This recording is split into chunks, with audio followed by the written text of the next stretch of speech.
Hi, I'm Patrick Walker, head pro down here at Palmetto Dunes Tennis and Pickleball Center. Today I'm going to teach you and help you give a few tips on how to hit a better swinging volley and when to look for it in any type of certain situation that it calls for.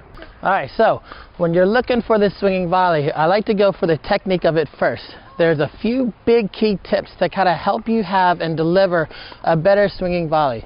The very first thing I always want to look for is I want to make sure my contact point is a little bit above my shoulder, around shoulder height to head height, and I want to make sure my contact is out in front enough for it helps me kind of let that racket kind of roll over top of that ball to bring that trajectory down a little bit to fall it into the court.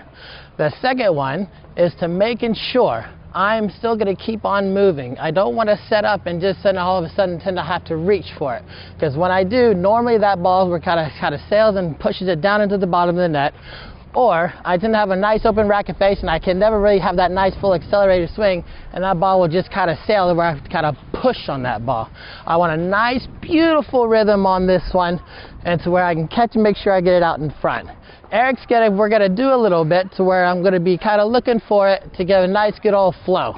So Eric's gonna hit a few, I'm gonna hit maybe one or two to where I kind of put him in trouble, to where I can kind of look for it. I can get about shoulder height and then just kind of a nice good old swing.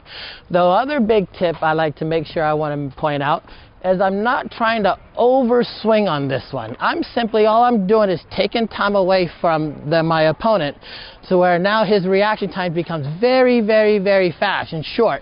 So I want to just deliver a nice, smooth, healthy swing. The ball coming down has got enough pretty good pace on it already to where I can just kind of nice and easy flat through and push it to the corner. Again, we're going to do one more set to where I'm going to put him in distress. Here we go.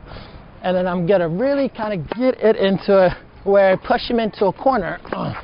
Where I'm kind of looking for it and then be nice and smooth to that open, knowing that he has no time to react to that ball or dig that ball out to wherefore he can extend play.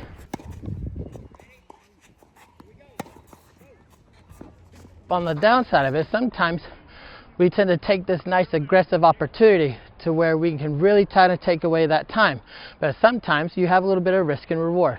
Some you make, some you're not.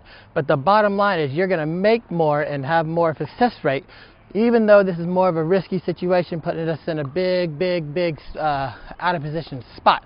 But you will have a nice reward knowing that when they do get into this position, they might have another opportunity. Oh, I got to make a better shot.